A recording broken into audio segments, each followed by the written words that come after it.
So, you're burnt out at work. Now what?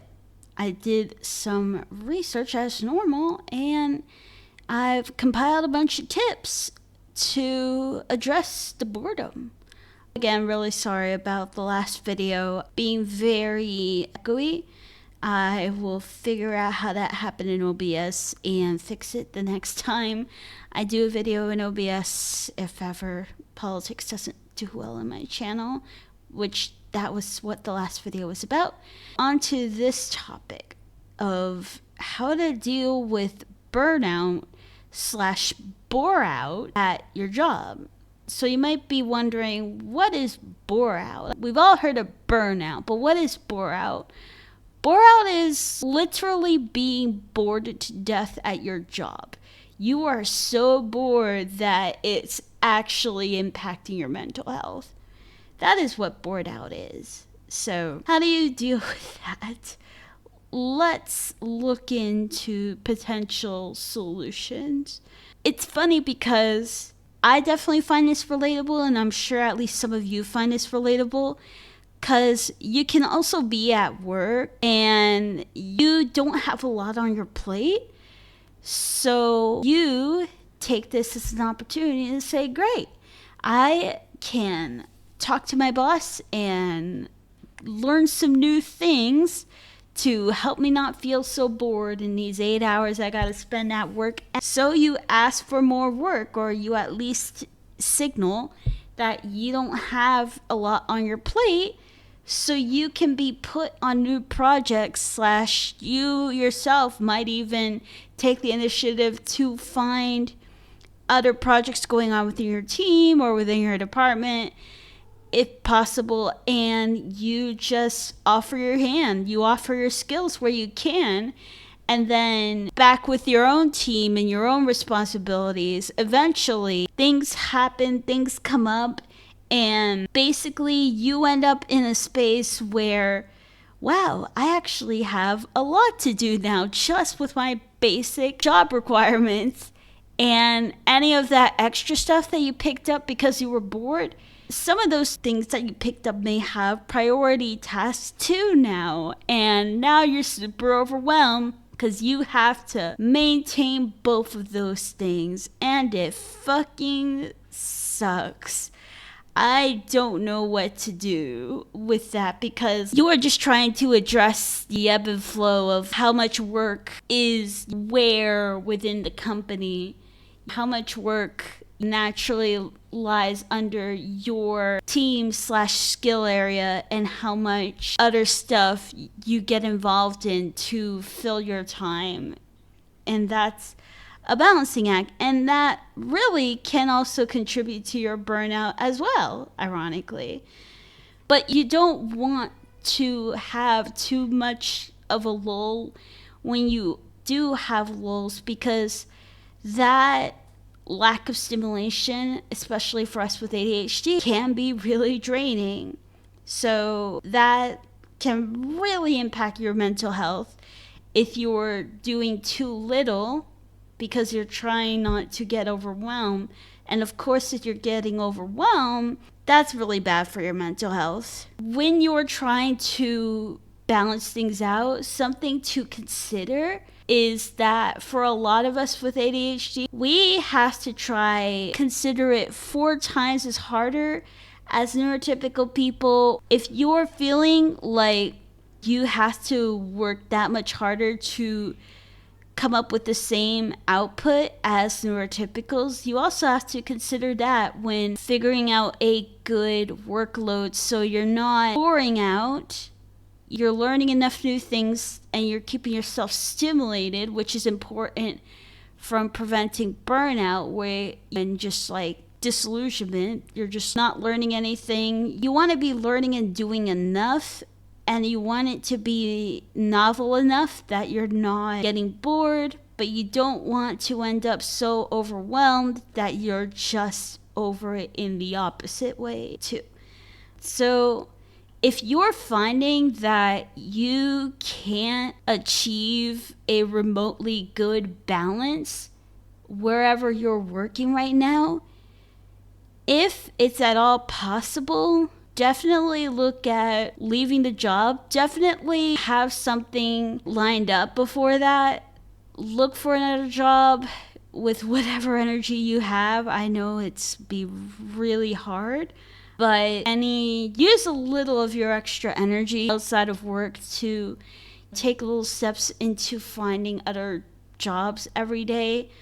I personally am someone who more so leans into my hobbies, and I do what I can to make my work environment work for me rather than trying to find something right now, because I am just wiped at the end of every day.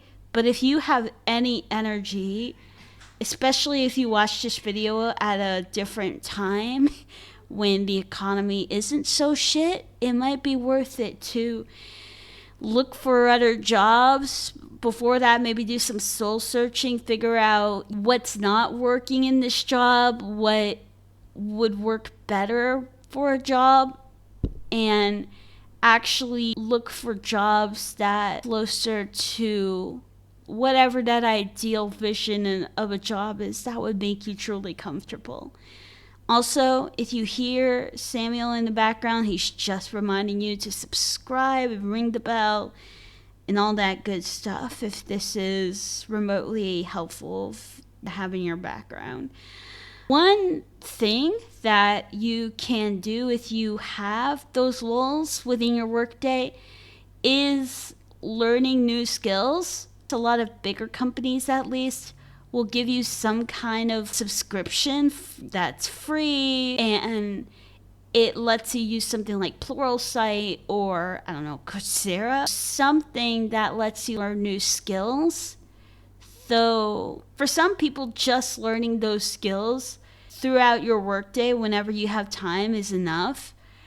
I've tried to learn new things, and it can be fun to just click on random videos and learn random tidbits, but it's, at the end of the day, not really helping me appreciate being where I am anymore if I am unable to use what I learned in my actual work environment. If I'm not given the opportunity to pick up new projects or at least provide help in established projects to help people using the new skills I'm learning, then it feels kind of pointless. It feels like I'm wasting my time to learn new things, even if it's during work time. So I just feel like I'm truly not doing anything worthwhile, and I kind of feel bad I'm being paid to essentially watch random videos that I'm not going to use in the future, just being totally honest.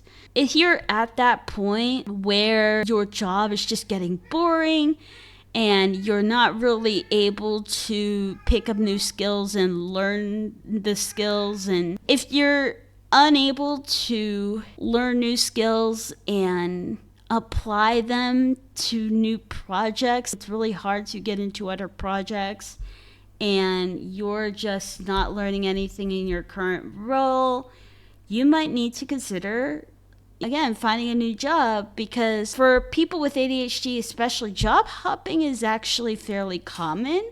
So every 2 or 3 years, just going off to do something new. It doesn't have to be a crazy career pivot, just like taking your programming skills, for example, and finding a different company that's working on a different project. That could be enough to keep you stimulated for the next 2 or 3 years until you have outgrown, stimulation-wise, that new company and need to learn something else. Because that learning does give dopamine. So being able to constantly take in new information is key to keeping us stimulated and avoiding burnout and bore out and things like that. And also, definitely remember that life is too short to be sticking in a job that you hate long term. So that's all the more reason to really be planning moves if you have any kind of strong dislike for your job. I need to figure out my energy levels and time management before I feel that I can really figure out what my next step would be. Until then, I know that my current job does make me drained, but ironically, because I feel so drained, I want to use the energy I have left for my hobbies like this and not worry about trying to squeeze out a new job in this shit economy. So that's the other thing, right? Just in general, just a life tip I've learned for anything you're thinking about in life is you got to figure out what's best for you. You got to think for yourself. And I don't mean that in some red pill way. I seriously mean you have to consider what's going to work for you. Consider who you are, your strengths, your weaknesses, whatever. Not just that, but your actual personality. And just because on paper you can have strengths, weaknesses, hobbies, likes, dislikes. And you could get to a point where you look at something and you're basically essentially making an on paper call. On paper, I like video games, so I should like a programming job. But you get into programming and it's the most boring thing ever, or your brain just does not naturally think in the most convenient way to, I don't want to say make programming easy, because it's still not going to be easy, and that's part of the lure for people. But if you don't have a logical, straightforward mind, programming can, be boring and actually really difficult to figure out how to put code together the right way. So you really have to develop an intuition of who you are truly and what is truly going to make you happy. And when you're making that decision about where to look, if you do need to find a new job or find greener pastures, it really helps for the raw numbers side to figure out where are you okay living with, how much does it cost to live a comfortable by your terms life in that area. And that's the minimum you need to be earning to still hold up your at least current work-life balance, or at least a work-life balance that you'd be happy with. So having enough comforts that you're still good in life, you have to figure out how much money you need to make that happen and be focusing on jobs that can give you that amount. And that's up to you where you want to set the bar, but just make sure you're being honest and realistic for yourself. Make sure you'd still be living a happy life as far as having your needs met financially. Don't try to settle for a lower number when you know you won't be happy with it. And if you have to stay at a job that you might be bored at right now, at least you feel that way right now, if you haven't been formally diagnosed yet, you could get a diagnosis and then get medication prescribed, because that will supply you with a good amount of dopamine so you don't feel so much dread from the boredom that you feel with your job. While staying in a job that may not be ideal, you can shift so that you're putting the bare amount of needed energy into your job. I'm not saying truly slack off on your job, but don't put more of your emotion or effort into your job than you really need. And save whatever energy you can, be it even making life changes, better diet, exercise, to give yourself more energy in general so that you can put that extra energy into hobbies. The goal isn't necessarily to make the hobby a job, although that can be a path you go down, but it's essentially having as much energy as possible to actually do what you want to with your life. When you've fulfilled your obligatory 8 hours, because everyone's got to work 8 hours, even though we're so productive that we don't necessarily need that with all our new technology, but whatever. 8 hours. Do those 8 hours and use the rest for their hobby. This is kind of a tangent, but they say you need 8 hours of work, 8 hours of fun, and 8 hours of sleep to feel fulfilled or whatever. And I seriously think that those 8 hours of work don't need to be boring. They could still be.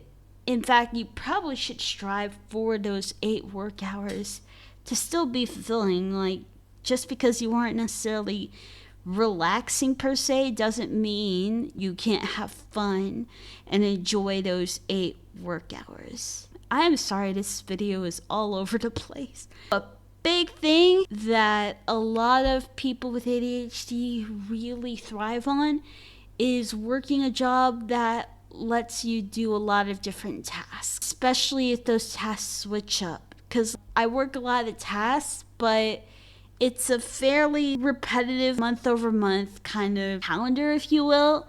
So it has gotten pretty tedious. That's at least part of the reason I'm making this video, is because I'm definitely at that point of burnout. I learn a couple new things here and there, but especially right now, without getting too much into it, it's kind of I'm being assigned to things for weird reasons.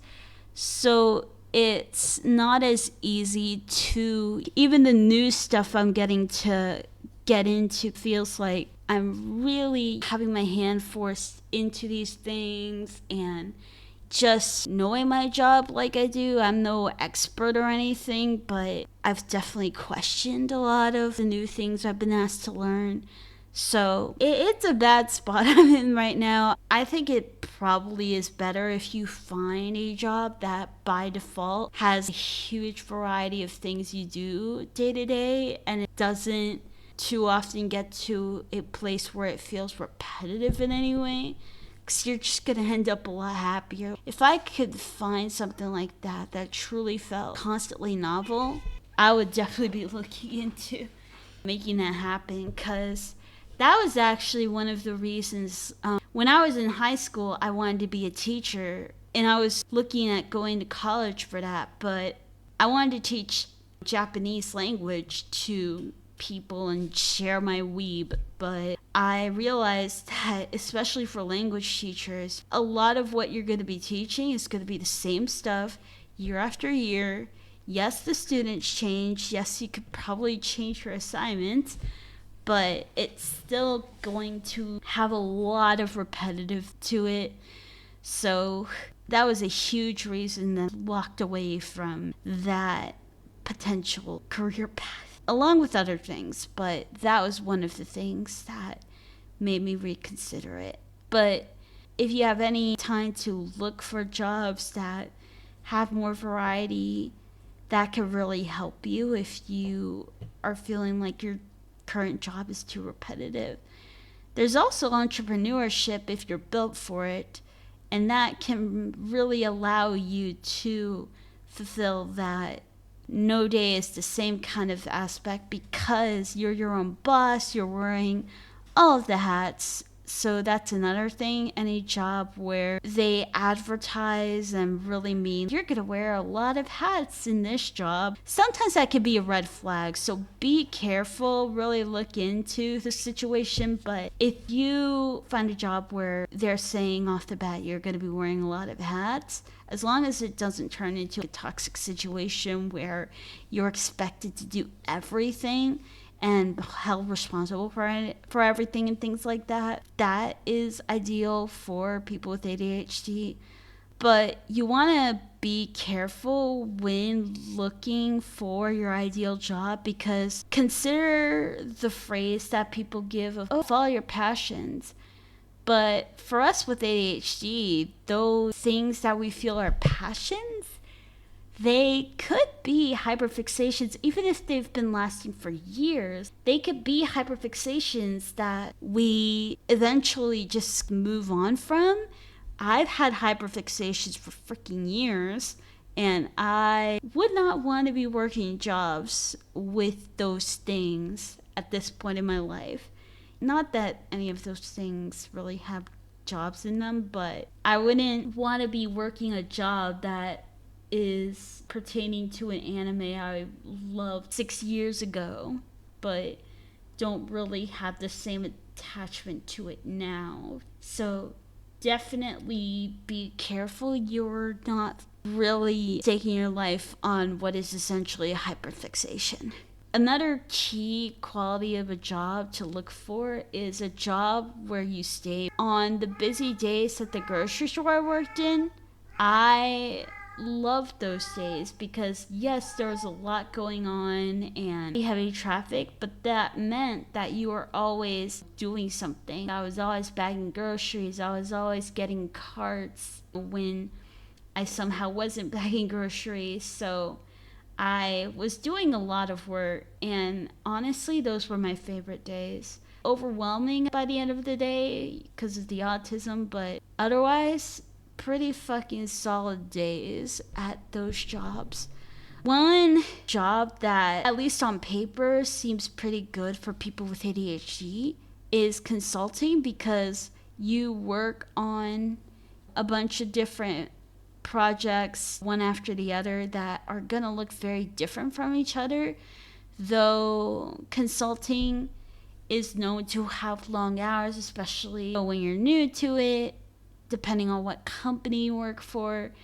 And the traveling can get hard if you're trying to build a family, but that's kind of the reason a lot of people consider consulting as a career for young people, because older people have families and working a career where you have to do a lot of traveling just isn't gonna work. Though personally, I've wanted to work a job where I'm traveling around and helping out natural disaster sites or sites where communities really need help after something's happened, and helping give aid, that kind of job. I'm still on the fence if I want kids. I want to have some kind of family. I don't like the idea of being that family member who's always traveling. Unless I met somebody and we travel together to disaster sites, I just don't think. It would be fulfilling on one hand because it'd definitely be helping people, but I could see myself becoming really depressed, just always on the road and such.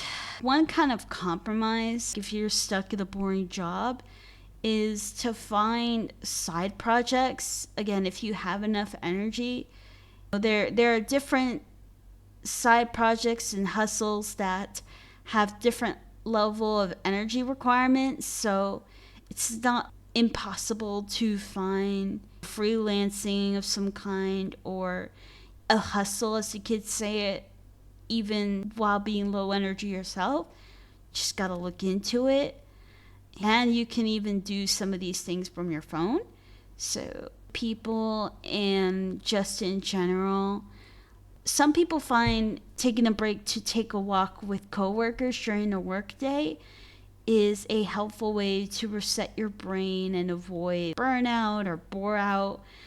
And also on the relaxing side, some people find body doubling and relaxing with somebody like a friend, partner, that too can be very helpful for stabilizing your mental health and really grounding yourself, especially if you're on that extroverted side.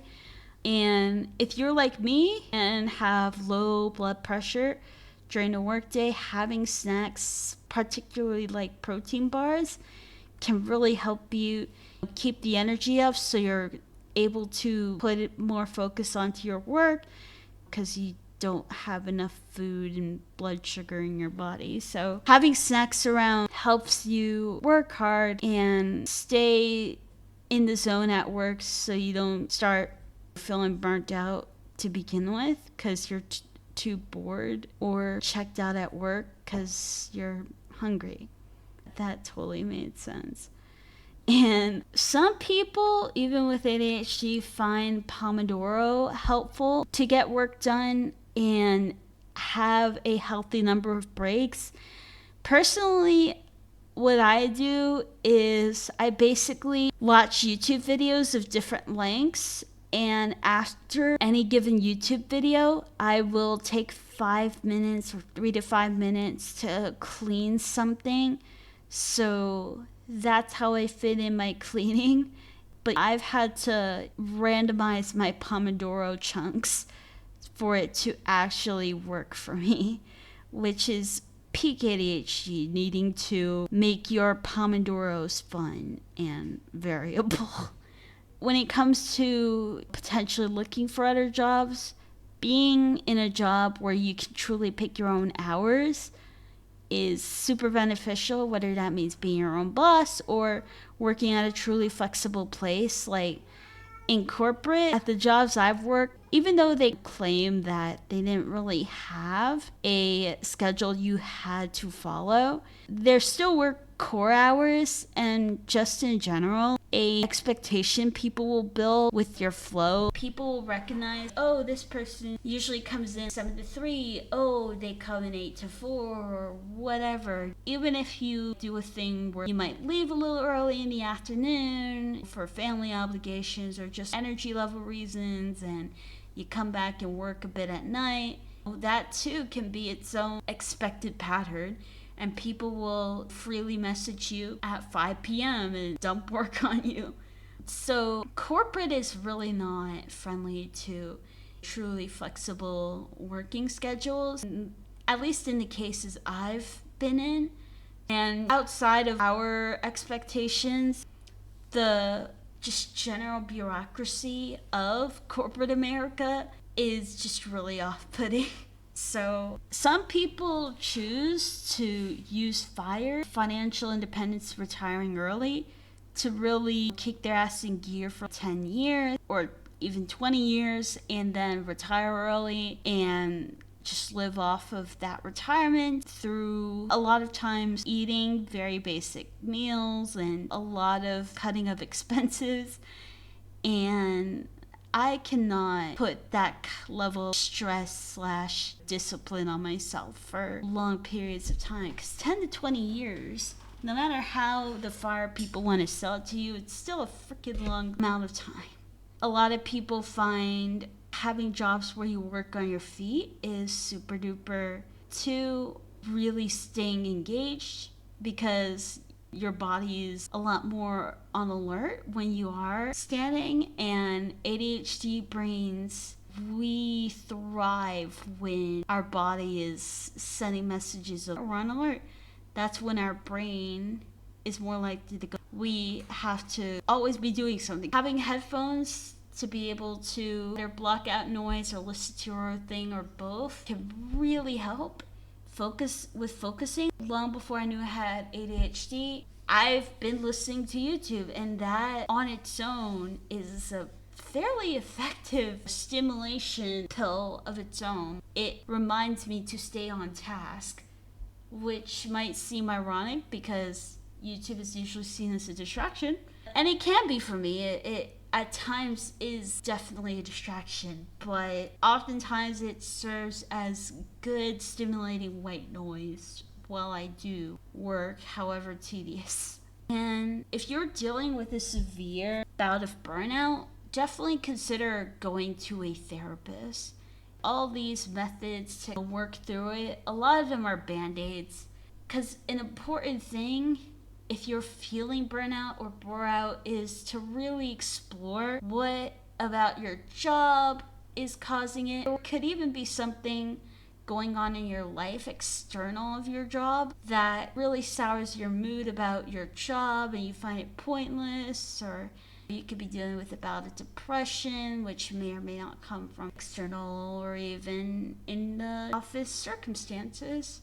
Your boss might be crappy, or your coworkers might be crappy, and it's just like you need medication to not feel so crappy yourself. In those cases where people are truly feeling like they have a bad bout of burnout and they need that help from their therapist, or even without therapists, they may, if possible, take breaks from their job. People might go weeks or months if that could be arranged, if they can afford to take that much time off. I'm struggling with my burnout right now, man.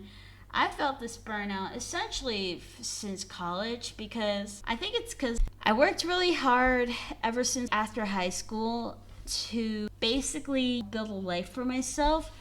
And I essentially have, but I had to cut off my family to do it.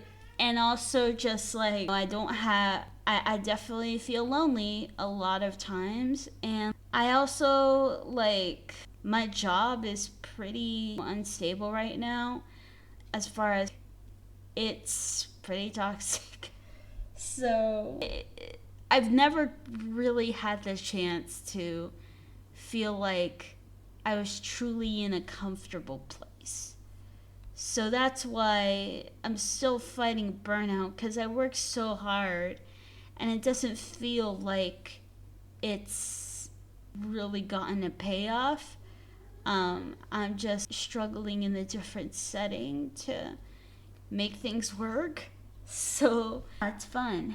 And regardless of how much help or resources you have to deal with your burnout, know that recovery takes time. It can take months or weeks and even years to even start to be able to reverse your burnout syndromes and be able to feel like you can do stuff again. For me, even though I definitely still deal with burnout, it's like I have a stack of college burnout that I've been able to work through, at least to a degree, because I know it may not seem like it all the time, but I'm taking better care of myself.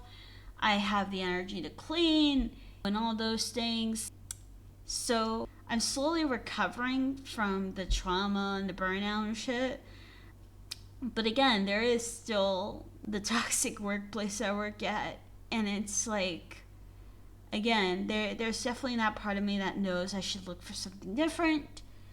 But it feels hopeless because the job market is so crap right now with so many people looking. And I don't got contacts really, and I just kind of feel stuck. Just trying to improve the work environment I do have. So when you're at home after a work day or while you're recovering from burnout, it's super important to follow the dopamine. So whatever you actually feel like doing at a given time, even if it feels like not productive, as long as it's not hurting anybody, you really should be leaning into what your body feels like doing, because you've essentially been ignoring your body's needs, however weird they are, for however long you've been dealing with burnout, essentially. So you really should lead into whatever you're feeling like doing. That's something I've been trying to learn, is developing a feeling for what I want to do. Because right now I still have to, I don't know if it's an autistic thing, but I have to sit there and just put things that I find reasonable on my schedule. I need to do this cleaning. I have a hobby. I should do that. I can never go, this is what I feel like doing. I feel like reading. I feel like playing video games. That just, I don't know, gets muted out with, I have to actually do this work, or, oh, let me do work on that. Like, because of how college went for me, because of how the 10 years after high school went for me, I feel the need to be productive, be doing things to improve my life, or I'm like failing. And I think that's the first time I truly put that into words. And I understand that that's toxic, but it's also like, how do you get out of it? I still relax, I eat, I chill, but otherwise I'm just like, I just like, because I'm trying to find a relationship right now, and I feel like I don't want kids, but I feel like any day I'm wasting is increasing the chance. I'm not trying to call anyone out, but it increases the chance I'm 37 years old eventually, and I still haven't found a partner, and it feels too late, and it's like, I don't want to be there. It's not too late, obviously, but that's scary to get older and not have time to be with somebody. Not have, especially as time went on, my family, they always showed that when I needed it, they were emotionally available to actually be there for me, and I had to comfort myself and be there for myself, and I'd get in trouble for that. One of the reasons I left. And so I've always struggled to make friends, and no matter how much I took care of myself, I always struggled to make friends. So burnout recovery takes time, and you have to figure out what you actually want to do at home. And I just want to create my own family and not feel so freaking alone. I don't even remember fully where I was going with that, but I need to, and anybody else dealing with burnout needs to put more of those hobbies we've been putting on a back shelf. In my case, video games. I've been craving sitting down playing video games, but again, other things feel important. Enjoying this hobby, which I enjoy, but I feel like, oh, I should, if I'm not gonna go to some event to try to meet new people, I should be working on my hobby. I'm not expecting to make money off YouTube, but I want to make the best videos I can over time so that I actually create an audience where I can talk about the stuff that I'm talking about here. That's the big thing I'm excited about with YouTube, is actually being able to have that audience and build some kind of community and essentially give birth to that and get to see how that turns out. But last notes, join communities. I know it's super cheesy advice, but like finding friends that people who have ADHD or not, that you can talk to about life being challenging and dealing with burnout at your job. So that's always a good option. But thank you so much for listening to what I'm sure was a very long ramble. The video is at 54 minutes, but editing will take that down somewhat. I am going to be making very different videos, most likely, to see how that goes. I'm going to try to make more active videos where I'm doing stuff that's what I like listening to, just to see how that does. If not, if it's still, I'll just keep making videos to help people. Again, trying to build a community of whoever I can entertain and help out in some way, shape, or form, even if it's just through a few laughs in the kitchen. Look forward to that. Thank you so much for watching. Subscribe if you liked my cat yelling incessantly throughout the video, because he is very clingy. Ring the bell. Also, hi.